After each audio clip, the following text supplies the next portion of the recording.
Casting কাউচটা ভীষণভাবে আমাদের film ইন্ডাস্ট্রিতে ওই সময়ও ছিল, এখনো হয়তো আছে। অযোগ্যকে নেওয়া হয়েছে, যোগ্যতার নিরিখে আমার যোগ্যতা অনেক বেশি ছিল।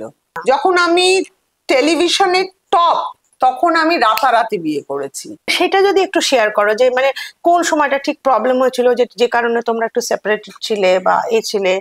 এই দেখ না, তোর বাবা আমার দিকে তাকাতো বলে উত্তম, তোর উত্তম যেটু ভীষণ রেগেছে, তাহলে বলতেও না। নমস্কার, নিবেদিতা অনলাইনে আমি নিবেদিতা দে। আজকে স্বাগত আপনাদের। নতুন বছর তো অনেকদিন আগেই পড়ে গেছে, তবু যতদিন রেস্টটা থাকে নতুন বছরের শুভেচ্ছা। তোমাকেও চৈতাদি আমার এই চ্যানেলে স্বাগত।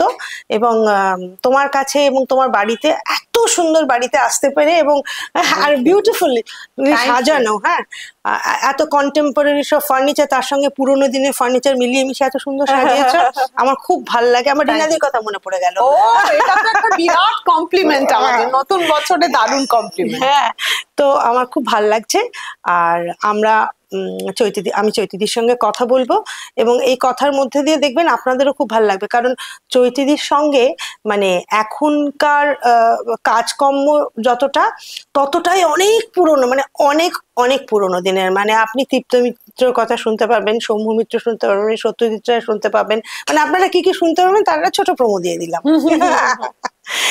আচ্ছা, তুমি প্রথম সত্যজিৎ রায়ের সঙ্গে তো তোমার আলাপ ছিল তোমার বাবার মাধ্যম দিয়ে, মানে তুমি দেখেছো আর কি। আমি সত্যজিৎ বাবুর বাড়িতে গিয়েছিলাম, মানে ফেলুদা প্রত্যেকেরই জীবনে, ফেলুদাটা বাংলা, যেহেতু আমি বাংলাটা অনেক দেরিতে শিখেছি, তো যখন ফেলুদা পড়তে শুরু করেছিলাম তখন আমি সত্যজিৎ বাবুর বাড়িতে গিয়েছিলাম, ওনার সঙ্গে কথা বলেছি ওই বাবার হাত ধরে।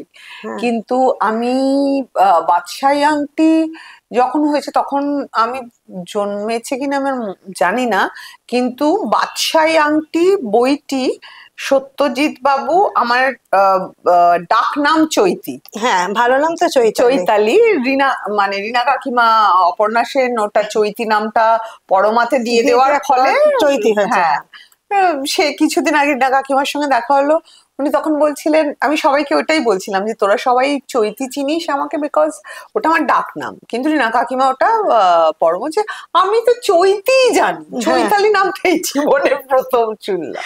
হ্যাঁ, আসলে পরমাতে সবাই আপনারা, পরমা ছবিটা তো এত পরিচিত এবং একটা কাল্ট ফিল্ম, তো সেখানে চৈতাদি ছিলেন রাখির মেয়ে, রাখিজির মেয়ে, ছোট মেয়ে, এবং তারও কিন্তু ছোট চরিত্রের মধ্যেও কিন্তু ছোট ছোট সংলাপের মধ্যেও খুব ইম্পর্টেন্ট কতগুলো বক্তব্য ছিল। হ্যাঁ, খুব ইম্পর্টেন্ট বক্তব্য ছিল, মানে ওটা কেন হচ্ছে, কি হচ্ছে, সেইগুলো নিয়ে, যে কারণে খুব চোখে মনে থাকে। মানে আমার তো একটা ডায়লগ মানে ভীষণ মনে আছে, মানে বেশ কয়েকটা ডায়লগই মনে আছে, তার মধ্যে একটা ডায়লগ যেটা আমি রাখিদিকে পরে যখন ওনার সাথে আরেকটা ছবি করেছিলাম ওই গৌতম হালদারের নির্বাণ, তখন বলেছিলাম, বড়মাতে আমি আমার মাকে মানে রাখি গুলজারকে বলছি, কি ব্যাপার বলো তোমার, রোজ রোজ নতুন নতুন পারফিউম কিনছো, তোমার কি বয়স নিয়ে কোনো কমপ্লেক্স একদম আজকাল? মানে আই কান্ট বিলিভ যে মা হঠাৎ যেন বদলে গেছে। হ্যাঁ, এবং সেটার মধ্যে দিয়ে কিন্তু পুরো সিনেমাটার একটা বক্তব্য উঠে এলো। অ্যাবসলিউটলি, হ্যাঁ, মানে অনেক পারফিউম চেঞ্জ করছে, তোমার কি বয়স নিয়ে আছে, এটা একটা কমপ্লেক্স, এই বক্তব্যটা মানে ও যে পাল্টে যাচ্ছে, সেই বক্তব্যটা তোমার মুখ দিয়ে বেরিয়েছে, এরকম অনেক অনেক কিছুই তোমার মুখ দিয়ে ওই ছবিতে এসেছে। একদম শেষে যখন সবাই বলছে যে আমার তো কোনো, মানে আমি তো মনে করি না যে আমি কোনো অন্যায় করেছি, এবং ওই যে মা যে বদলে গিয়ে একজন মা থেকে একজন মানুষ হয়ে উঠলো, একজন আইডেন্টিটি হয়ে উঠলো, সেটা বোধহয় ও প্রথম লক্ষ্য করলো, ওই টিনেজ মেয়েটি, এবং ওই প্রথম মার কাছে গেল, আর মা তখন ও আদর করে দিল। হ্যাঁ, এবং ওর একটা প্রচ্ছন্ন মার প্রতি সাপোর্টই ছিল, মানে এই যে পুরো ব্যাপারটা বুঝতে পারলো, এবং মেয়ে হিসেবে মাকে যে সাপোর্ট সিস্টেমটা, সেই সাপোর্ট সিস্টেমটা তোমার মাধ্যম দিয়ে গেল, যে কারণে তোমার চরিত্রটা অল্প বয়সী হলেও ভীষণ ইম্পর্টেন্ট ছিল, ভীষণ ইম্পর্টেন্ট ছিল। হ্যাঁ, ইম্পর্টেন্ট ছিল পরমাতে। এবার আমি তোমাকে বলছি যে এই পরমাটার পরে তারপরে তুমি কি করেছো এক্স্যাক্টলি আমাকে বলো তো। আমি যেটা জানি যেটা যে তুমি রবি ওঝার ওই সিরিয়ালটা, ওটা তো বলা যেতে পারে আমার সেকেন্ড ইনিংস। হ্যাঁ, ফার্স্ট ইনিংসটা একটু বলো। অমল মানে তৃপ্তি মিত্রদের ওখানে, সেটা তো আরো আগে, ছোটবেলা 5.5 বছর বয়সে যখন আমি একেবারে নার্সারিতে পড়ি, ক্লাস 1-এও তখন পড়ি না, তো সেই অমলের একটা জার্নি আছে আমার। তারপর থেকে আমার বাবা কলকাতার বাইরে চলে যান এবং আমরা জুট মিলসে থাকি। তো সেখানে অক্সিলিয়াম কনভেন্টে পড়তাম। সামার হলিডেজে আমরা আসতাম ছুটির সময়, আর আমি তখন ডাকঘর করতাম। তারপরে যখন আমি কলকাতায় এলাম, আমি থিয়েটার বাবার সঙ্গে করেছি, কিন্তু সিনেমায় যা হয় তখন ওই সময়টা যেহেতু বাবা অনেক ছবি করেছেন, এবং যেমন উত্তম কুমার তখন নায়ক ছিল, বাবা তখন অ্যান্টি হিরো কনসেপ্টটা প্রথম, মানে শ্যামল ঘোষাল, হ্যাঁ বাবা চিড়িয়াখানাতে, তোমার বাবার প্রচুর রাতে রজনীগন্ধায়, না চিড়িয়াখানার মতো ওরকম চরিত্র তো, হ্যাঁ একেবারে ওরকম বাজাচ্ছে, লেজেন্ডারি ছবি। হ্যাঁ, তো সেই সময়ে আমাকে অনেকেই তখন ওই নায়িকার ছোটবেলা করতে বলেছিল, কিন্তু আমাকে মানে আমি করিনি, মানে আমাকে করতে দেওয়া হয়নি আর কি।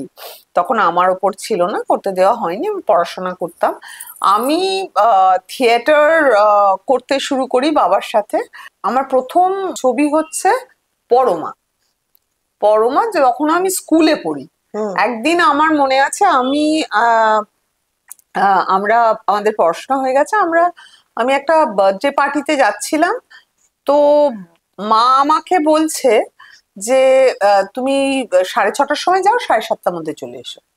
হ্যাঁ, বাবারই গাড়ি পৌঁছে দেবে আমাকে, হ্যাঁ আমাকে আর আমার ছোট বোন, আরো ছোট মিতালি। তো আমি বলছি তাহলে আমাকে পাঠাচ্ছ কেন, তাহলে আমাকে পাঠিও না। এইটা নিয়ে মার সঙ্গে আমার তর্ক হচ্ছে, মানে সামান্য আর কি। আর আমি মানে প্রায় সিনেমারই মতো ওরকম পরমাতেও একটা আয়না দিয়ে ঢুকছি, ওরকম একটা ছিল। আমি দেখি অপর্ণা সেন আসে, মানে আমাদের বাইরে ঘরে রিহার্সাল হচ্ছিল, তাই রিহার্সালে ডিস্টার্ব না করে উনি ভেতরে এসেছেন। ভেতরে এসে কথা বলছে, করছে, তো উই আর ভেরি এক্সাইটেড। তো গল্প যেরকম হয় টয়, বাট ওরমও নয়, ওরা ছিল, আমি চলে গেছি। আমি যখন ফিরে এসেছি তার পরের দিন সকালবেলা যখন আমি খাচ্ছি, মা আমাকে বলছে, এই খাও, ভালো করে খাও, ডাল খাও, ভাত খাও, কিচ্ছু খাও না তুমি। বললাম কেন, হঠাৎ করে, রোজ কোনোদিনই তো খাই না, আজকে হঠাৎ এরম বলছে কেন? তো বললো, এই তো রিনা তোমাকে ছবিতে ভেবেছিল নেবে, কিন্তু তুমি এত রোগা বলে তোমায় নিল না, তাই জন্য মার ভীষণ মন খারাপ হয়েছে। হ্যাঁ, কিন্তু সেরকম বোধহয় একটা কিছু কথা শুনেছিল মা, কিন্তু ফাইনালি আমাকেই নেওয়া হয়েছিল। তো আমার ওই এখন যেটাকে অডিশন বলে, সেই অডিশনটা এত সুন্দর করে উনি নিয়েছিলেন আমাদের বাড়িতে, সেই আমারই স্কুলের ড্রেসেস পরিয়ে অডিশন নিয়েছিলেন, and I was selected. মানে আমার কাছে ওই ছবিটা was an experience, like Ashok মেহতার সঙ্গে কাজ করা। উনি আমাকে একটা হ্যাট দিয়ে গিয়েছিলেন, he used to wear hats. Ashok Mehta যে কত বড় সিনেমাটোগ্রাফার তখন আমার কোনো ধারণাই ছিল না। and Aparna Sen was like, তখন আমরা একটু একটু করে বড় হচ্ছি, and used to মানে শুধু ওর ফ্যাশন, ওর এইগুলো দেখতাম, ভালো লাগতো ভীষণ, ভালো ভালো ছবি দেখতাম। and Donna was a very good friend of mine. ও আচ্ছা আচ্ছা আচ্ছা, তখন তো ওই মাঝে মাঝে, হ্যাঁ ওই কাছাকাছি বয়স, এবং মাঝে মাঝে তো মানে ঢাকা বাড়ির উল্টো দিকে একটা ফ্ল্যাটে শুটিং হয়েছিল, so we used to go and stay. মানে আমি মুকুলের সঙ্গে, হ্যাঁ অ্যাকচুয়ালি মুকুল শর্মা হচ্ছে আমার বাবার নিজের পিস্তুত ভাই, মানে বাবার পিসি শর্মাকে বিয়ে করেছিলেন। Okay, so Mukul Sharma is my কাকা, মাই অনলি কাকা। So that is how I say কাকিমা। Okay, okay, আচ্ছা, হ্যাঁ। So তারপরে আর চেঞ্জ করিনি obviously। তো কিন্তু মুকুল শর্মাকে কাকা আমরা বাচ্চারা কেউ বাড়িতে বলতাম না, আমরা ওনাকে মোমো বলে ডাকতাম, মিস্টার কল হিম মোমো। তো তা একটা মানে তোমার ব্যাকগ্রাউন্ডটা এত একটা বেশ বড়, মানে সোনালী, হ্যাঁ, তো মানুষকে দেখেছো তুমি, মানে ও বলো, মানে আরো বড় বড় বিখ্যাত পরিচালকদের তুমি দেখেছো, ঋত্বিক ঘটকের কাজ করেছেন, তোমার বাবা কাজ করেছেন। ঋত্বিক ঘটককে আমি দেখতে পাইনি, মানে দেখিনি, মানে দেখেছি, দেখিনি বলবো না। ওনার সঙ্গেও এক্সপিরিয়েন্সটা দারুণ আমার এক্সপিরিয়েন্স। আমি ডাকঘরে তখন অমল করছি, একজন লম্বা মতো অনেক লম্বা লোক, আর যেহেতু উনি রোগা ছিলেন আর ঢোলা পাঞ্জাবি আর পাজামা পরতেন আরো বেশি, আর আমি তখন এত ছুটি এরকম করে দেখতে তো লম্বা। এবার কেউ আমাকে একাডেমি অফ ফাইন আর্টসে শো হয়েছে, তো মেকআপ রুমে একটা ছিল, একটা লেফটের মানে ভেতর দিকের মেকআপ রুমটা, ওখান থেকে আমাকে ডেকে পাঠিয়েছে। আমি দৌড়ে এসেছি, এসে আমাকে একজন ওই লম্বা মতো ও মানুষ আমাকে এরকম ভাবে জড়িয়ে ধরেছে এরকম, আর ঠক করে আমার একটা ঝোলা কাঁধে ছিল, মাথায় টাক করে লাগলো এখানে, মানে ওই ঝোলার ভেতরে একটা ছোট গ্লাস বা বোতল ছিল। কি বলছো? মাথায় লাগলো, আমার এখনো মনে আছে। মানে তুমি এইখানে রয়েছো, বোতলটা তোমার ওইখানে রয়েছে। হ্যাঁ, ওটা আমার কাছে ফার্স্ট এক্সপেরিয়েন্স। এবং ওনাকে ঘটকের মদের বোতল মাথায় ঠোকা লাগলো, এই আরো যে কতবার ঠোকা লাগলে আমি ভালো হয়ে যেতাম আর কি। হ্যাঁ, এবং উনি ডাকঘর দেখে এত কেঁদেছিলেন যে মানে দল থেকে, বহুরূপী থেকে ওনাকে, মানে সব যখন দর্শকরা বেরিয়ে যান ওনাকে নিয়ে ভেতরে নিয়ে আসা হলো। সেটা আমার মানে সেটা পরে। কি অসাধারণ এক্সপিরিয়েন্স তোমার! তুমি বই লিখলে কিন্তু খুব ভীষণ সুন্দর হবে। এরকম কলকাতা শহরের বুকে এরকম একজন অভিনেতা আছেন, মানে অভিনেতা বা অভিনেত্রী যাই বলেন আছেন, তো তিনি এরকম দেখেছেন, এত পুরনো লোকের সঙ্গে মিশেছেন এবং জেনেছেন, এত এক্সপিরিয়েন্স করেছেন, অথচ আমরা তাকে ইদানিং কালের ছবিতে, মানে যে এখন তো কত ছবি হচ্ছে, কত রকমের, কত সিরিজ হচ্ছে, কত কি হচ্ছে, সেখানে তোমাকে খুব বেশি দেখা যায় না কেন বলছো? হ্যাঁ, এটা একটা মানে বরাবরেরই প্রশ্ন যে আমার যতটা কাজ ছবিতে করা উচিত ছিল ততটা কাজের সুযোগ আমি পাইনি, আমার কাছে আসেনি। এটা কি তোমার বাবার পরিচিতিটাকে ব্যাগেজ হয়ে গেল? অ্যাবসলিউটলি, মানে এবং এটা ডেফিনেটলি আমি বলবো যে মানে পরবর্তীকালে যখন টেলিভিশন আমি করি, আমি গৌতম ঘোষের সঙ্গে কাজ করেছি, নবেন্দু চট্টোপাধ্যায়, আমি করেছি আবার অরণ্য, কিন্তু আমি গৌতম দার সঙ্গে এক ঘাট কি কাহানি, কুয়াশা, শর্ট ফিল্মস করেছিলাম। আরো একটা দুটো কাজ করার কথা হয়েছিল, কিন্তু বিভিন্ন কারণে করা হয়নি। মানে অপর্ণা সেন, গৌতম ঘোষ নিচ্ছেন, এদিকে বাকিরা সৃজিত মুখার্জি, কৌশিক গাঙ্গুলিরা তো অনেক পরে এসেছে, পরে এলেও আমি সৃজিত মুখার্জি, কৌশিক গাঙ্গুলি আমার কাছে কখনো আসেননি। এবং তুমি ঋতুপর্ণার সঙ্গে কখনো কাজ করেছো? ঋতুপর্ণ ঘোষ না, ঋতুদার সঙ্গে আমার প্রথম একটা ছবিতে কাজ করার কথা ছিল, সেই ছবিটা খুব অদ্ভুত ভাবে হয়নি। হ্যাঁ, একদম প্রথম দিকের। পরবর্তীকালে ঋতুদা আমাকে, ওই সময়টা হয়তো আমার পরবর্তীকালে ঋতুদার সঙ্গে কথা হচ্ছিল, কাজ করার কথাও হয়েছিল, কিন্তু মাঝখানে না একটা গ্যাপ আছে। তার কারণ হচ্ছে আমি যখন মানে টেলিভিশন করতে শুরু করি, যখন খুব কমার্শিয়াল ছবি হতো একদম, মানে খুবই কম, তখন বুম্বাদার হিরো ছিল, খুবই কম, তখন বুম্বাদা এখনো হিরো, তখন প্রসেনজিৎ ছিল, এখন প্রসেনজিৎ এক্স্যাক্টলি। তো এবারে বুম্বাদা, মানে তখন ওই সময়টা, বা ধরো আরো ধরো অন্যান্য ছবি টবি তখন হতো, একেবারেই খুবই বাণিজ্যিক ঘেঁষা ছবি। হ্যাঁ, তো ওই ছবিগুলো থেকে আমার খুব একটা আসেনি যে বলবো না তা নয়, এসেছে কিছু আমি আমার নিজের কারণে করতে চাইনি, কিছু ফিল্মের কারণে, নন ফিল্মিক কারণে করা হয়নি। আমার একটা জিনিস মনে হয় যে এই যে বিখ্যাত লোকেদের নেপোটিজম নিয়ে একটা কথা হয়, নেপোটিজমের একটা ভীষণ ব্যাড দিক আছে, সেটা হচ্ছে আগে থেকেই কিরম একটা লোকজনের মনে হয় যে এরা বোধহয় প্রিভিলেজড, এদেরকে আমরা সুযোগ দেব না, এটা একটা। আরেকটা কারণ হচ্ছে এদের সাথে আনডিউ অ্যাডভান্টেজ নেওয়া যাবে না, এটা একেবারে 100% সত্যি। মানে তুমি এই কাস্টিং কাউচের কথা বলতে চাইছো? অ্যাবসলিউটলি কাস্টিং কাউচের কথা বলতে চাইছি, এবং কাস্টিং কাউচটা ভীষণভাবে আমাদের ফিল্ম ইন্ডাস্ট্রিতে ওই সময়ও ছিল, এখনো হয়তো আছে, কিন্তু ওই সময় যেহেতু তখন মানে প্রত্যেকেই ফেস করেছে, কেউ বলেছে, কেউ বলেনি, কেউ শিকার হয়েছে। সুতরাং সেই কাস্টিং কাউচের জায়গায় দাঁড়িয়ে অনেক সময় অনেক হয় যে বিখ্যাত বাবা মার মেয়েরা একদম অন্যরকম হয়। They can handle the casting couch. I couldn't handle, or I never, আমি চাইনি হ্যান্ডেল করতে। তোমাকে তুমি কোনো এরকম এক্সপেরিয়েন্স হয়েছে যে কেউ তোমাকে কাস্টিং কাউচ মানে আমি বলছি যে প্রচুর তখন মানে সবসময় যে মানে ডিরেক্টর ওরিয়েন্টেড তখন এটা অতটা ছিল না। তখন ছিল হচ্ছে ভীষণভাবে প্রডিউসার ওরিয়েন্টেড, এবং প্রডিউসার্সরা যেহেতু ধরনের প্রডিউসার ছিল যারা শুধু ছবি করতেন না, তারা অন্যান্য কাজও করতেন এবং ব্যবসা বাণিজ্য করতেন, এবং তাদের নায়িকা একটা কনসেপ্ট ছিল। সেই নায়িকা কনসেপ্টটার মধ্যে শিক্ষা মানে এবং বলিষ্ঠভাবে না বলা, ওই কনসেপ্টটা খুব কম ছিল। কিন্তু এটাও আমি বলবো যে অপর্ণা সেন তো করেছেন আমার আগে। তো অপর্ণা সেনের ওনারও কিন্তু এই সুবিধাটা ছিল, চিদানন্দ দাশগুপ্ত বাবা ছিলেন। হ্যাঁ ছিলেন।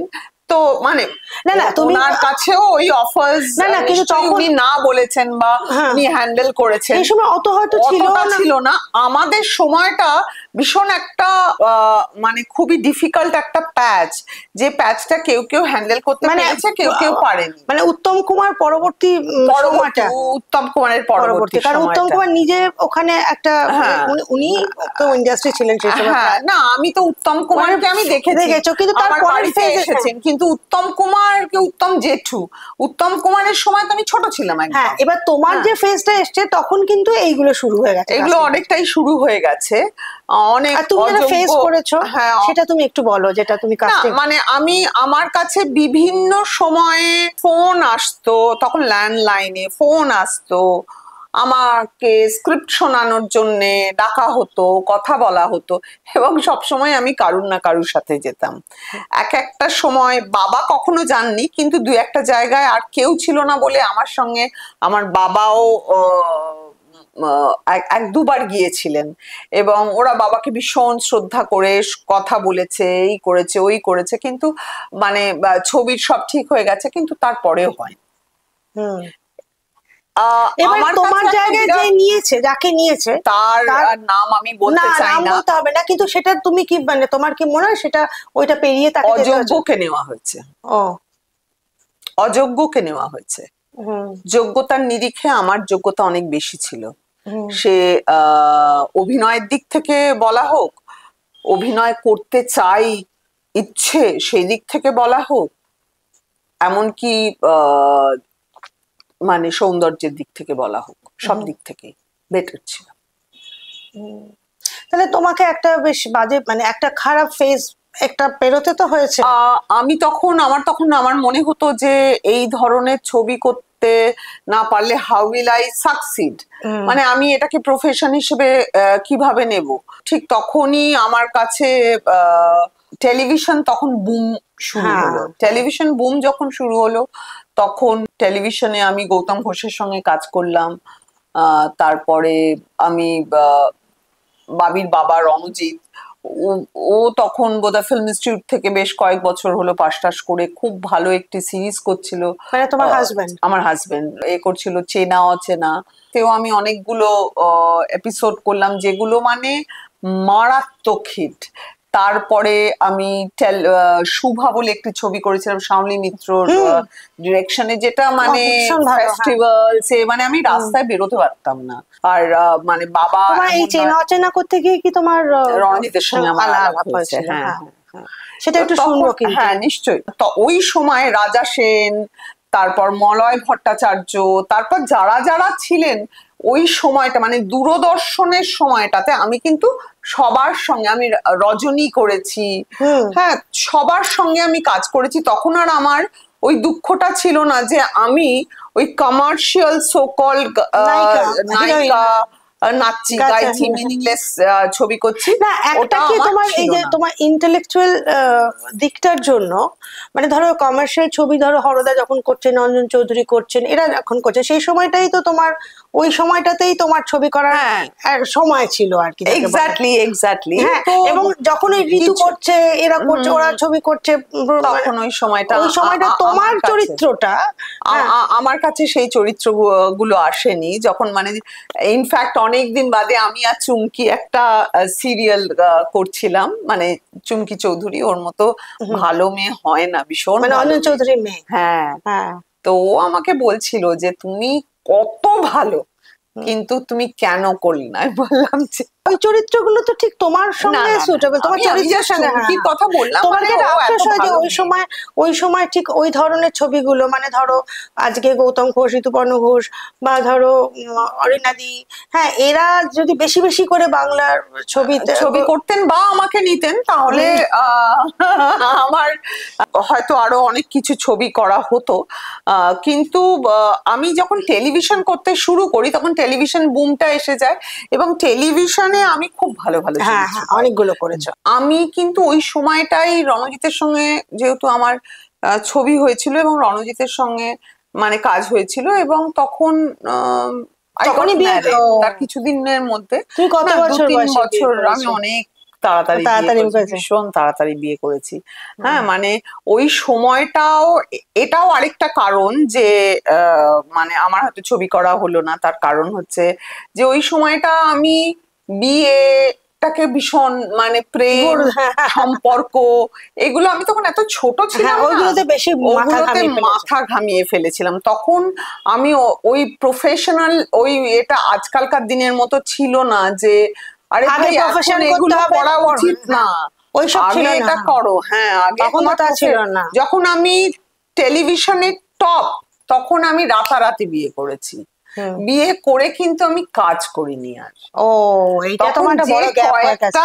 হ্যাঁ, মানে আমি বলবো যে আমার ভীষণ মানে একদিক থেকে কপাল, মানে ছবি করতে পারিনি সেটার যেমন কপাল খারাপ, আরেক দিক থেকে আমার কপাল ভালো হচ্ছে কে কামব্যাক করতে পারে। আমি যখন তখন ছেড়ে দিয়েছি, আবার ফিরে এসেছি। প্লাস তোমার ছেলে এখন বড় হয়ে কি ভালো ভালো কাজ করছে, পরে আসবো তাতে। তো আমি তারপরে একদিনকে মানে রবি ওঝা কলকাতায় যখন এলেন, কলকাতায় এসে 3-4 বার আমাকে ফোন করেছিলেন।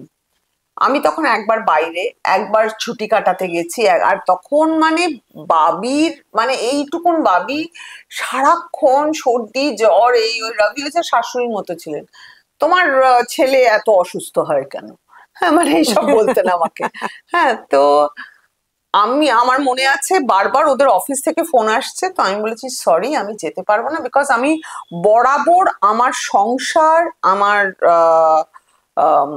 সম্পর্ক, আমার সন্তানকে প্রায়োরিটাইজ করেছি। এটা একটা খুব বড় কারণ যে আমি ছবি করতে পারিনি। হ্যাঁ, ওটা ভীষণভাবে প্রায়োরিটাইজ করেছি।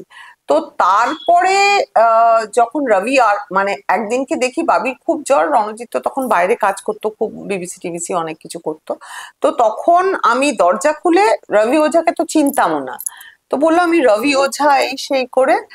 তারপর উনি আমার সঙ্গে দেখা করতে এলেন এবং উনি বললেন রণজিতেরই কোনো একটা কাজ দেখে ওনার ভালো লেগেছে, উনি তাই জন্য এক আকাশের নিচে আমাকে নিলেন। এবং এক আকাশের নিচে আমি পার্টটা পেয়েছিলাম কারণ তখন আমার প্রেগনেন্সি ফ্যাট ছিল।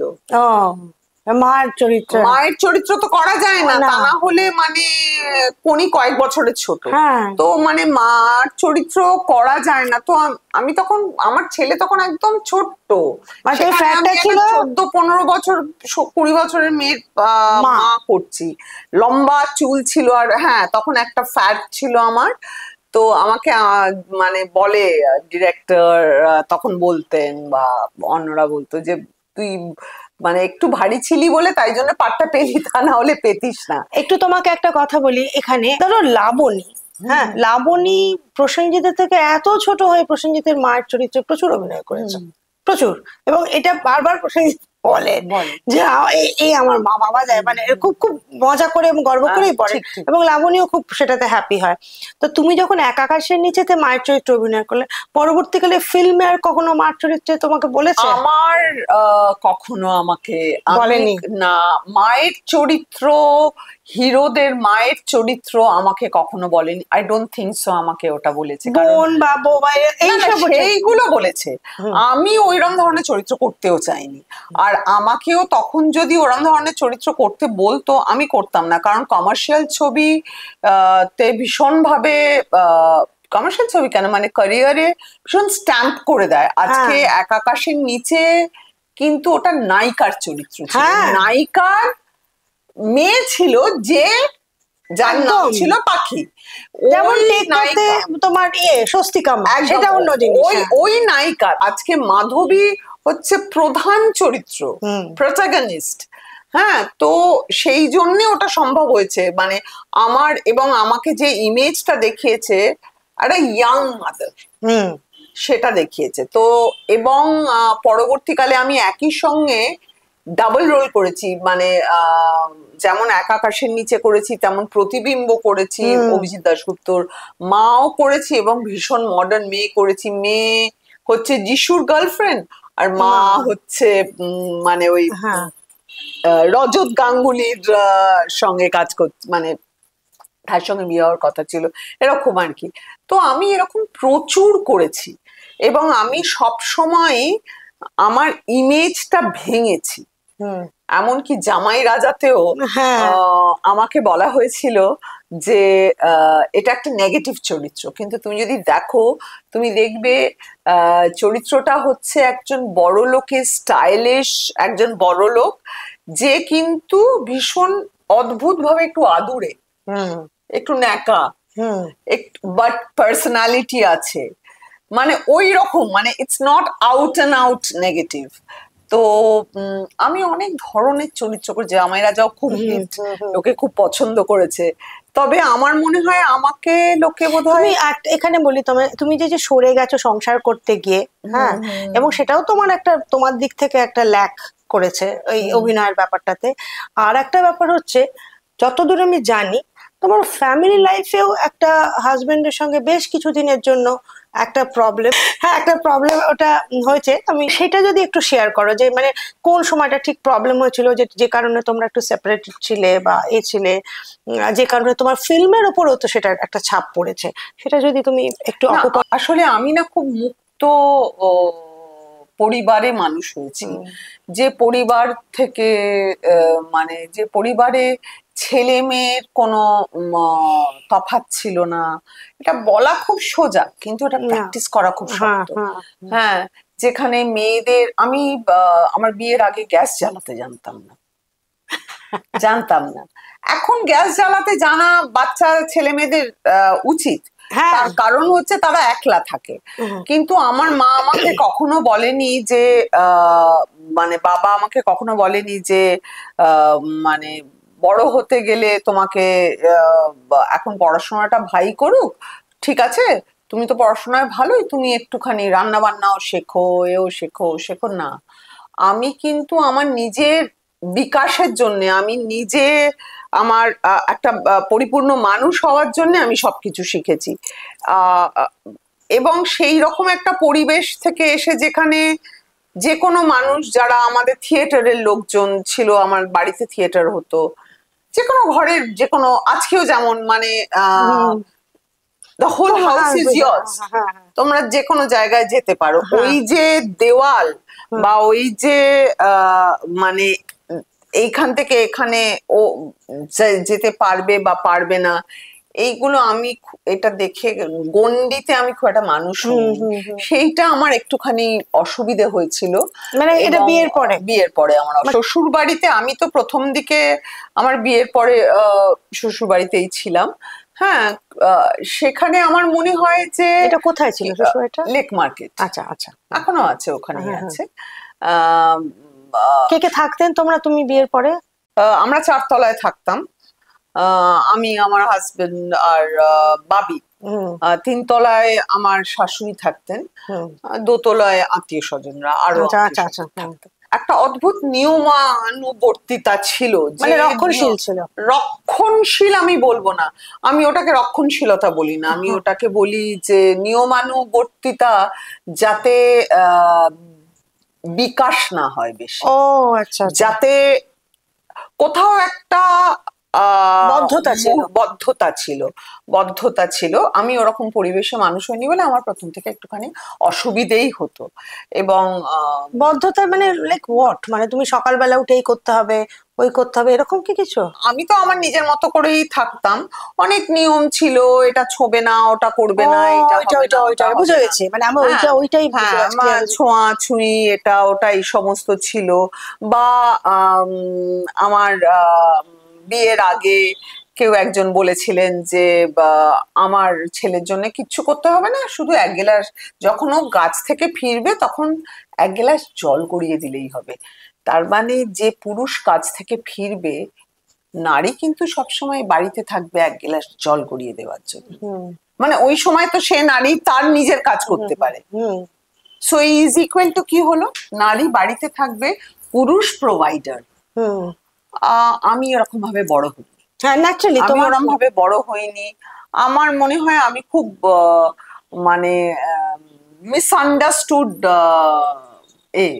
মানে ডটার ইন ল, আমি খুব মিসআন্ডারস্টুড, মানে কিন্তু আমি আরেকটা কথা বলবো, যে আমি যখন ওই বাড়িতে, মানে আমরা তো, এই বাড়িটা তখন ছিল না আমাদের, হ্যাঁ, তখন কিন্তু আমার শাশুড়ি মার সঙ্গে আমার একটা অদ্ভুত বন্ধুত্ব ছিল।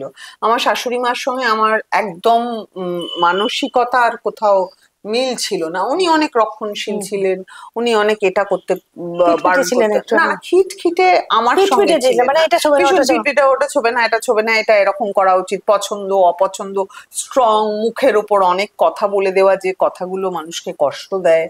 হ্যাঁ, কিন্তু আস্তে আস্তে অদ্ভুত ভাবে, আমাকে যদি তুমি জিজ্ঞেস করো যে পুরো আমার বৈবাহিক জীবনে, দ্যাট ইনক্লুডস রণজিৎ, হ্যাঁ, সবচেয়ে, মানে ওটা তো একটা আলাদা পরিবার, সবচেয়ে মানে শক্তপোক্ত মানুষ কে, আমি বলবো আমার শাশুড়ি মা। দ্যাট ইনক্লুডস রণজিৎ, শক্তপোক্ত। উনি, আমি ওনাকেও বলেছি যে উনি যদি পড়াশোনা করতেন, উনি যদি উনার যদি আরো অনেক বিকাশ হতো, উনি ওই বাড়িতে যারা যারা যা যা কাজ করছে তার থেকে অনেক এগিয়ে থাকে। বুঝতে পেরেছি, আমি বুঝতে পেরেছি তুমি কি বলতে চাইছো, আমার এটা মনে হয়েছে। এবং সেখানে উনি বলতেন, সুতরাং আমি ভীষণ আনকনভেনশনাল মাও বলতে পারো, আনকনভেনশনাল বউও বলতে পারো, আর আর ব্যাপারটা হচ্ছে তোমার পক্ষে তো একটা টিপিক্যাল মানে গৃহবধূ, ওটা হওয়াটা সম্ভব না। আমার মনে হয়, আমাকে অনেকেই বলে, যেটা যাদের আমি ইন্টারভিউ করতে চাই, দেখুন আমাদের পক্ষে তো, আমরা তো ওয়ার্কিং, মানে আফটার অল, হ্যাঁ, ওই যেটা লোকে এক্সপেক্ট করে একটা পুরুষতান্ত্রিক সমাজের বউ হিসেবে, যেটা লোকে এক্সপেক্ট করে, সেটা কোনোদিনই আমাদের পক্ষে অসম্ভব। এবার তুমি মেনে নিতে পারলে নাও, না নিতে পারলে আমার কিছু করার। আমি যেমন, তুমি যখন যে সময়টার কথা বলছো, সেই সময়টা আমি আমার মানে অনেক কিছু সহ্য করে, কিছু কিছু ব্যবহার সহ্য করতে পারিনি বলে আমি আমার ছেলেকে নিয়ে কিছুদিনের জন্য চলে এসেছিলাম। হ্যাঁ, আমার বাপের বাড়িতে আমি তখন এত ছোট, মানে 30 বছরই বয়সের কাছাকাছি যায়নি, তো কোথায় আর যাবো বাবা মা ছাড়া। তো তখন আমি চলে এসেছিলাম, তখন আমাকে শুনতে হয়েছে যে তুমি তোমার বাচ্চাকে তো দেখো না, তুমি তোমার বাচ্চাকে খাওয়াও না। তো এইটা কিন্তু পরবর্তীকালে আবার যখন আমি এতে গেছি, ফিরে গেছি আমার বাড়িতে, আমার শ্বশুর বাড়িতে, কতদিন বাদে সেটা, মানে বেশ অনেকদিন বাদে, 4-5 বছর, না না অত না, তখন কিন্তু আমি মানে বাবি অনেকবার শুনেছে যে বাবি দুষ্টুমি করতো, আর সব দুষ্টুমিটা আর দায় হতো আমার উপর, যে আমি ওকে শেখাইনি, আমি এক আকাশের নিচে করতে যাচ্ছি, আমি সিরিয়াল করতে যাচ্ছি, আমি কাজ করতে যাচ্ছি, তাই আমার ছেলে এইটা হচ্ছে, ওটা হচ্ছে, দুষ্টু হচ্ছে, এই হচ্ছে। সত্যি, মানে এই মেয়েদের এই জীবনটা না, আজকে এই রেজাল্টটা আমি পেয়েছি, আমার ছেলে কেমন হয়েছে, এবং আমি আমার ছেলেকে, আমি তাই বলছি, আমি 100 ভাগ মাঝে মাঝে মা, 100 ভাগ মাঝে মাঝে অভিনেত্রী। আমি সব সময় ইকুয়ালি মা, ইকুয়ালি অভিনেত্রী আমি দেখে না ওটা হতে পারিনি। আচ্ছা, হ্যাঁ, মানে আমি মাঝে মাঝে অ্যাজ আ মাদার আমার ফেলিয়ার আছে, অ্যাজ অ্যান অ্যাক্টর আমার ফেলিয়ার আছে। কোনো ফেলিয়ার না না, আমি বলছি না, আমি বলছি যে মানে তোমার সব জায়গায় না, মানে আজকে তোমার ছেলে কি ভালো ভালো কাজ করছে না, আমি তাই জন্য বলেছি আমার আমার আমার ছেলে আমার ছেলে অন্তত একজন মানুষের মতো মানুষ হয়েছে। আমার বন্ধু বান্ধব যারা আমার সঙ্গে অভিনয় করেছে বা যারা, তারা বলে। হ্যাঁ, এবার সে কতটা সাকসেসফুল হতে পারবে কি পারবে না সেটা আলাদা কথা, সেটা পরের ব্যাপার। রণজিতেরও অনেক অবদান আছে নিশ্চয়, হ্যাঁ, কিন্তু সেটা প্রায় মানে 80-20। সব এতেই তাই হয়, হ্যাঁ, সবেতেই তাই হয়। না, বাবি আমার মনে হয় একটু বড় হতে না হতে ওকে টেনে হিচড়ে বড় করে দেওয়া হয়েছে। ওকে বলা হয়েছে যাও তুমি এবার যা ইচ্ছে করো তোমার জন্য। আচ্ছা, ও কি সেজন্য আমি আছি, ওর জন্য আমি আছি, আর কেউ থাক না থাক। তোমার ছেলের পড়াশোনা, কাজকর্ম, এইটা তুমি তুমি নিজেই বলো। আমার ছেলেকে আমি একা স্কুলে ভর্তি করেছি। ওই যখন ছিল মানে প্রথম যে স্কুল, প্লে স্কুল, সেখানে আমি ভর্তি করেছি। সেখানে আমার নাম চৈতি ঘোষাল, বাবির বাবার নাম রণজিৎ রায়।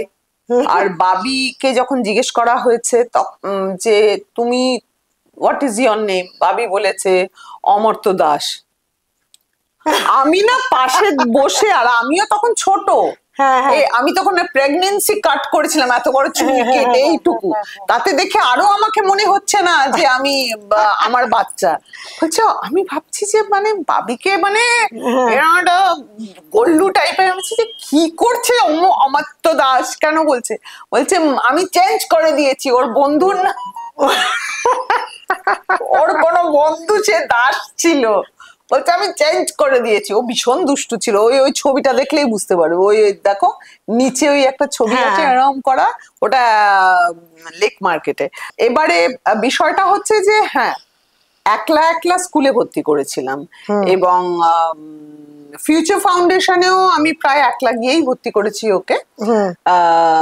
একদম ফাইনাল ইন্টারভিউতে রণজিৎ এসেছিলেন, তো কাজের জন্য সময় পাই, বিভিন্ন কারণে সময় পাইনি, প্রায়োরিটি তো করতে হবে। তো পরবর্তীকালে যতগুলো ক্লাস, যতবার মানে স্কুল থেকে ডেকেছে, বাবি কিন্তু একাডেমিক্সে খুব ভালো ছিল, বাহ, ভীষণ ভালো পড়াশোনায় ছিল। সেটার বাবির বাবাও পড়াশোনায় খুব ভালো ছিল, কিন্তু বাবির বাবা কোনোদিন বাবিকে পড়ায়নি। কি সাবজেক্ট নিয়ে পড়েছে 11-12? আমার ছেলে সায়েন্স। আচ্ছা, সায়েন্স নিয়ে পড়েছে। তো মানে কত মাস্টার্স অবধি করেছে? না না না না না, গ্রাজুয়েশন করেছে, ও ইঞ্জিনিয়ারিং করেছে। আমি এইটা ফিল করেছি যে তুমি শুটিং করতে যাচ্ছ, সারা দিন ধরে শুটিং করছো, সেটা তোমার করা উচিত না। হ্যাঁ, মানে তোমার করা উচিত না। আজকে আমি যদি ডাক্তার হতাম কি হতো, অপারেশন হলে কি হতো, তুমি শুটিং করতে যাচ্ছ কোনো মনোরঞ্জনের জায়গায় করতে যাচ্ছ বেসিক্যালি। না, আমার ক্ষেত্রে সেটা হয়নি, তার কারণ যেহেতু I come from a film family, আর আমার হাজবেন্ড তো চাকরি করতে যাচ্ছ, মানে তুমি তো বাইরে ফিল্ম ইনস্টিটিউটে পাশ করেছে, সুতরাং ন্যাশনাল অ্যাওয়ার্ড পেয়েছে, সুতরাং ওর ওটা মনে হতো না। কিন্তু যেটা হতো সেটা হচ্ছে যে আমার কাছে এই ফিলিংটা আসতো যে আমি বোধহয় আমার ছেলেকে ঠিক মতো পরিচর্যা করছি না, ঠিক মতো। কিন্তু একটা ছোট মেয়ে, তার যখন একটা সে পড়াশোনা করেছে, তার কোয়ালিটিস আছে, তার একটা সন্তান হয়েছে, সে সন্তান এবং স্বামী এবং পরিবারকে অসম্ভব ভালোবাসে, তো তার সাপোর্ট কেন থাকবে না? তার সাপোর্ট কেন থাকবে না? তার এই ফিলিংটা কেন হবে যে আমাকে কম্পেনসেট করতে হবে, আমাকে কম্পেনসেট করতে হবে? আমার মনে আছে আমি এসে হাত ধুতাম, হাত ধুয়ে প্রথমেই এই রে বাবির খাবার, আমার বাড়িতে কিন্তু কাজের লোক টোক সব আছে, বা প্রথম দিকে আবার কাজের লোকেরা বলতো তুমি তো এটা জানো না, তো মানে কাজের লোকও কনভিন্সড। কাজের লোক আমার ওপর অর্ডার করছে, তুমি তো এটা জানো না ওটা জানো না, কে বলেছে? কেউ বলেছে আমার অ্যাবসেন্সে। হ্যাঁ, তো আমি পরবর্তীকালে আমি বলতাম ভাই আমি যা জানি জানি, তাতে করতে হয় করো, তা না হলে তুমি যাও কাজে। তো আমি বাড়িতে ঢুকেই ফার্স্ট আমি বাবিকে অ্যাটেন্ড করতাম। হ্যাঁ, কিন্তু সবচেয়ে বড় কথা হচ্ছে আমার ছেলে না কোনো দিন সামহাউ বলেনি মানে মাম্মাম তুমি কখন আসবে। ও একবার মনে আছে আমাকে রোজ ফোন করতো, মাম কখন আসবে, লাসিন অন দা ওয়ে। লাসিন আর অন দা ওয়ে এই দুটো শব্দ আমার কানে লেগে আছে। হ্যাঁ, তো বাবির জন্য আমাকে কোনোদিন মানে আমার গিল্ট ফিল করিনি যে বাবিকে দেখতে পাচ্ছে না, কারণ বাবি তখন বড় হয়ে গিয়ে নিজের কথাটা নিজে বলতে পারে যে না আমি বুঝেছি যে বাবি ওর মাকে কোন জায়গায় রেখেছে। তখন আমার আর সেই মানে ওই গিল্ট ফিলিং থেকে তুমি মুক্ত হয়েছো, মানে ছেলে বড় হয়ে তোমাকে বলে দিয়েছে যে না তুমি যা করেছো বেশ করেছো, আরো করা উচিত ছিল, তোমার করনি কেন। ঠিক ঠিক ঠিক ঠিক ঠিক। আচ্ছা, তোমার ছেলে কি পড়েছে, কোথা থেকে পড়েছে তুমি একটু বলো। হ্যাঁ, ও তো ফিউচার ফাউন্ডেশন থেকে, ও ওই ফিউচার ফাউন্ডেশন থেকে সায়েন্স নিয়ে পড়ে তারপর তো তুমি বললে ও ইঞ্জিনিয়ারিং করেছে হেরিটেজ থেকে। হ্যাঁ, খুব ভালো রেজাল্ট করেছিল ইঞ্জিনিয়ারিং এ। হ্যাঁ, তারপরে ও ফিল্ম ইনস্টিটিউটে, ও পুনা ফিল্ম ইনস্টিটিউটে পরীক্ষা দিয়ে ও আবার ওখানে গিয়ে ও ডিরেকশন, সবাই ভাবছিল যে ও অ্যাক্টিং এর সুযোগ পেয়েছে, না ও ডিরেকশনে পরীক্ষা দিয়েছিল এবং ডিরেকশনে সুযোগ পেয়েছে। প্লাস তার ওইখানেও ওই সময়টা তখন ও মানে অসাধ্য সাধন করেছে, মানে ও রোজ উইকেন্ডসে চলে আসতো বম্বেতে পুনা থেকে ময়দানের শুটিং না প্র্যাকটিস, জাস্ট প্র্যাকটিস। তারপরে খুব স্ট্রাগল করেছে, এখানে থেকেছে ওখানে থেকে। ময়দানটা কার উপর যেন তৈরি? ময়দানটা হচ্ছে রাহিম সাহেবের উপরে। হ্যাঁ, ফুটবল কোচ উপরে অজয় দেবগন করেছে। তো বাবি করেছে চুনি গোস্বামী, চুনি গোস্বামী চরিত্র, যেটা ক্যাপ্টেন অফ দ্য টিম। তো ওটা একটা বিরাট এক্সপিরিয়েন্স, সত্যি তাই, মানে এতদিন ধরে, এবং ছবিটি অত্যন্ত ভালো ছবি হয়েছে, এবং সিভিতেও একটা ভালো একটা। হ্যাঁ, নিশ্চয়ই। এবং ও যে যখন প্যান্ডেমিক ছিল, সে প্যান্ডেমিকের সময় ওকে মানে কিভাবে লাস্ট ফ্লাইটে আমি ওকে নিয়ে এসেছি। হ্যাঁ, নিয়ে আসার পরে ও এখানে থেকে একটা ছবি বানিয়েছিল, সেই ছবিটা গভর্নমেন্টের ন্যাশনাল অ্যাওয়ার্ডেরই মতো একটা অ্যাওয়ার্ড দেওয়া হচ্ছিল পিএসবিটি থেকে, ও ফার্স্ট প্রাইজ পেয়েছিল।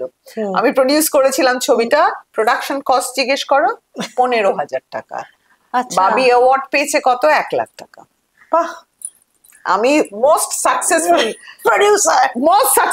প্রডিউসার। বাবা ডিরেক্টর, মা অভিনেত্রী, মা ডিরেক্টরও, এবং দাদু এত বড় একজন কিংবদন্তি। এদিকে মাসির দিকে আসছে মিতালি, ও একজন ডিরেক্টর। মিতালি তো হ্যাঁ 22 ইয়ার্সে বাবি গানও করেছে। মিতালি তো খুবই লড়াকু। তোমার বোন? আমার বোন। এবং ও সৌরভ গাঙ্গুলির উপরে একটা ডকুমেন্টারি করেছে, ওয়ারিয়র প্রিন্স, যেটা কিন্তু তুমি যদি গুগল করো দেখবে তার ভিউজ মানে মারাত্মক। ইটস ওয়ান অফ একমাত্র বোধহয় ভারতবর্ষ থেকে একটি ডকুমেন্টারি ছবি যেটা যখন ওয়ার্ল্ড কাপ হচ্ছিল, যেটা স্টার স্পোর্টসে দেখিয়েছে। বাহ, সো হ্যাঁ, প্রিটি গুড। হ্যাঁ, তাহলে মিতালি এখন কি করছে? মিতালির আরেকটা ছবি করার প্ল্যান করছিল, অনেকটা এগিয়ে ছিল, কিন্তু আমাদের বাড়িতে একটা খুব বড় মানে 21-এ খুব বড় দুর্ঘটনা ঘটে। মিতালির হাজবেন্ড অনেকেই জানেন, পার্থ রুদ্র, খুবই নামকরা ক্রিকেট জার্নালিস্ট এবং সৌরভ গাঙ্গুলির সঙ্গে কাজ করতেন। ওর ক্যান্সার ধরা পড়ে এবং আমরা তখন বিদেশে নিয়ে যেতে পারিনি, কারণ সমস্ত বন্ধ ছিল তখন ওই প্যান্ডেমিকের জন্য। কিন্তু আমরা সব জায়গায় গেছি, বম্বেতে পরে গিয়েছিলাম, কলকাতায় ফার্স্ট গিয়েছিলাম। কলকাতার অপারেশনটা probably it was not the correct operation. তাই? আচ্ছা, নিশ্চয়ই তাই হবে। তো কি ক্যান্সার, কোলন কোলন ক্যান্সার হয়েছিল, এবং বলা হয়েছিল যে মানে একদম ক্যান্সার ফ্রি, বাট 3 মাসের মধ্যে ফিরে 3 মাসের মধ্যে ফিরে এসেছে। তো ওই পার্থরুদ্র হচ্ছে বাড়ির ছেলে। পার্থ আমার এখানে কম্পিউটারে হয়েছে, পার্থ ওই জানি, মানে সবকিছুতে পার্থ ওই হয়েছে, আর ও হচ্ছে সবকিছুতে মানে কন্ট্রোল ফ্রিক সবকিছু। আচ্ছা চৈতি ওই বাঁ দিক থেকে ডান দিকে মানে এই রকম, এবং একটা প্রচন্ড লাইফফুল ছেলে, প্রচন্ড এনার্জি, এবং আমার আমার সম্পর্কে আমার ছোট কিন্তু বয়সে আমার থেকে বড়। সে হঠাৎ এরম করেছিল, তার জবাব দেওয়ার পরেও চেষ্টা করেছি, মানে একেবারে। এবং তার ঠিক 6 মাস আগে আমার মা চলে গেল। মানে আমরা না ভাবছি যেটা কি হচ্ছে 2021 পার্থর চলে যাওয়া এখনো নিতে পারিনি আমরা কেউ। তবে মিতু আবার ফিরে এসেছে আমার 22 ইয়ার্স এর পরে। এই নেভার মাইন্ড বলে যে ছবিটি আমি করছি, ঋতুপর্ণা অভিনয় করছেন এবং প্রডিউস করছেন, সেই গল্পটা হচ্ছে মিতালি আর এর সম্রাটের গল্প, এবং স্ক্রিপ্ট মিতালি, সম্রাট, অমর্ত্য ওরা করেছে। সো মিতালিরা আমার সঙ্গে এই ছবিটা করছে। Mitali is back to work. আচ্ছা আচ্ছা, তুমি ডিরেক্ট করছো? আমি ডিরেক্ট করছি, আমার প্রথম ডিরেকশন। বাহ, তোমার থিয়েটারের ব্যাপারটা তো ভীষণ জানতে হবে, কারণ তোমার শুরুটা হচ্ছে অমলটা আমি যদি সরিয়েও রাখি, তোমার তৃপ্তি মিত্র কাছে তোমার রক্তকরবী। হ্যাঁ, রক্তকরবী, তৃপ্তি মিত্র আমি যখন একদমই ছোট ছিলাম তখন রক্তকরবী শুরু হয়েছিল। তারপরে একটা তুমি সিনেমাতে চলে আসার পরে সেখান থেকে তোমাকে সরিয়ে দেওয়া হয়েছিল, মানে পরমা করছো, সুতরাং তুমি আর রক্তকরবী করতে পারবে না। এবং এটাই আমি বলছি, এই যে গ্রুপিজম, মানে কাজের কথা না ভেবে অযোগ্য লোককে যোগ্যতা দেওয়া, তাতে কি হয়? তাতে যেটা হয় ফাইনালি ওই কাজটাও হয় না। হ্যাঁ, রক্তকরবী নন্দিনী কি আর বাকি কেউ করতে পারলো, কন্টিনিউ করতে পারলো? তুমি তো এখনো করে যাও। আমি তো এখনো করে যাচ্ছি, সুতরাং তখন আমাকে তোমার মোটামুটি কিরকম শোজ চলে? দেখো, রক্তকরবী আমি প্রায় 200টার কাছাকাছি করেছো না? প্রায়। আচ্ছা, হ্যাঁ, কারণ আমি বিভিন্ন দলের সঙ্গে করেছি। আমি সৌমিত্র মিত্রদের, যেটা প্রথম গৌতম হালদার করেছেন, আমি সৌমিত্র মিত্রর কাছে এবং গৌতম হালদারের কাছে অত্যন্ত কৃতজ্ঞ। তো সেটাই প্রায় 82 না 83টা শো নাকি তারও বেশি হয়েছে এখন এই গ্রুপটা। আমি সেটাই বলতে যাচ্ছি যে আমি একদম আবার নতুন ভাবে রক্তকরবী শুরু করেছি। So that is yet to come. আমি যে আরেকটি শো করছি, যেটা লোকের খুব পছন্দ হয়েছে, যেটা আমি, দেবশঙ্কর হালদার, বিপ্লব বন্দ্যোপাধ্যায় আমরা করছি, সেটা হচ্ছে খেলাঘর। ইবসেনের ডলস হাউস। তো এটা আমরা সারা পশ্চিমবঙ্গ, আমরা আমেরিকায় শো করেছি, বাংলাদেশে শো করেছি, সর্বত্র ঘুরে আমরা। খেলাঘরটা খুব, হ্যাঁ, ওটা খুবই লোকের পছন্দ। কলকাতায় কম শো করছি, কিন্তু বাইরে প্রচুর শো করছি। শেষে একটু মজার মজার ঠিক না, একটু হালকা হালকা তোমাকে একটু তোমার পছন্দ অপছন্দ গুলো জেনে নিয়ে আমরা মোটামুটি আমাদের গল্প আড্ডা এখানে শেষ করি। সেটা হচ্ছে যে তোমাকে নাট্য ব্যক্তিত্ব যদি একজনকে বলতে বলা হয়, সৌমিত্রর পরে অবশ্যই, একজন পুরুষ নাট্য ব্যক্তিত্ব তোমার মনের কাছাকাছি। দেবশঙ্কর হালদার। আচ্ছা, নারী? তৃপ্তি মিত্র। আমি বলতে যাচ্ছি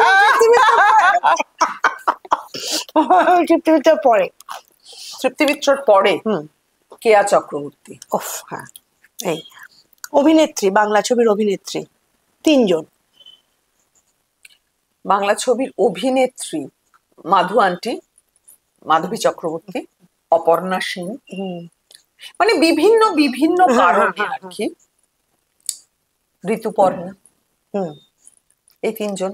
মানে বিভিন্ন বিভিন্ন চরিত্রে এনাদের দেখেছি। সাবিত্রী, সুপ্রিয়া, সুচিত্রা। ওই যুগটা Benu aunty, I am a huge fan of Benu aunty, মানে সুপ্রিয়া দেবী। হাউ ক্যান আই ফরগেট, মানে ঋত্বিক ঘটকের ছবি দেখার পরে বেনু আন্টি, আসলে বেনু আন্টি, ঋত্বিক ঘটকের সুপ্রিয়া আর বেনু আন্টি, মানে আমি এত পরে এসেছি, দুটো একদম আকাশ পাতাল তফাৎ। বেনু আন্টি মানে, বেনু আন্টিকে আমি খুব ভালোবাসতাম ভীষণ, মানে উনিও আমাকে খুব ভালোবাসতেন, আর কি সব বলতেন, হ্যাঁ কি সব বলতেন। এই দেখ না, তোর বাবা আমার দিকে তাকাতো বলে উত্তম, তোর উত্তম জেঠু ভীষণ রেগেছে, তাহলে মোটেও না, এসব ফালতু কথা একদম বলবে না, বুঝছে না, তুই একটা ফোন করিয়ে দে। আমি বেনু আন্টি বাবাকে ফোন করিয়েছি, সুমিত্রা মুখার্জি বাবাকে ফোন করিয়েছি, সবাইকে, বাবার সমস্ত হিরোইনদেরকে আমি মানে কানেক্ট করিয়েছি। বাবা আমাকে দেখতে বললে উত্তম রাগ করতো। হ্যাঁ, তোর জেঠু, তার আগে বলছো তোর দাদা, আমার দাদা নয়, এটা ওর অভ্যাস ছিল, তোর দাদা নাম আমার দাদা নয়, বলো হ্যাঁ তোর জেঠু। এখানেই শেষ করি, এরপর বেনু আন্টি হ্যাটস অফ।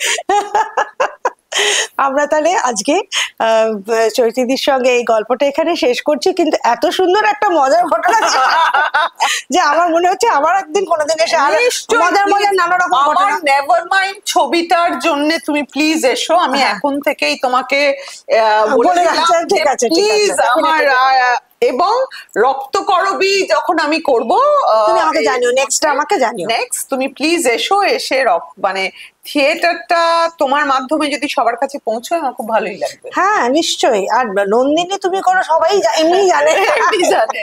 ঠিক আছে, তাহলে আজকে আমরা এখানে শেষ করছি। আপনারা সবাই ভালো থাকবেন, আশেপাশে সবাইকে ভালো রাখবেন, আর হাসি খুশি সুন্দর থাকবেন, মজায় থাকবেন। নমস্কার। নিবেদিতা দেখে আমি অনেক দিন আগে থেকে চিনি, ওর সঙ্গে আমার নানান ধরনের সিক্রেটস, যেগুলো আপনার জানার জন্য, আপনারা তো খুব সিক্রেটস ভালোবাসেন, সেটা জানার জন্য আপনাকে এই একেবারে নিবেদিতা অনলাইন দেখতে হবে। আমি come up with lot of more secrets. আর নিবেদিতা আজকে এলো আমার বাড়িতে, আমার এই বাড়িটাতে, ও আগে লেক মার্কেটের বাড়ি বা এতে হয়তো এসেছে, আমার খুব ভালো লাগলো। আপনারা দেখুন, সাবস্ক্রাইব করতে ভুলবেন না।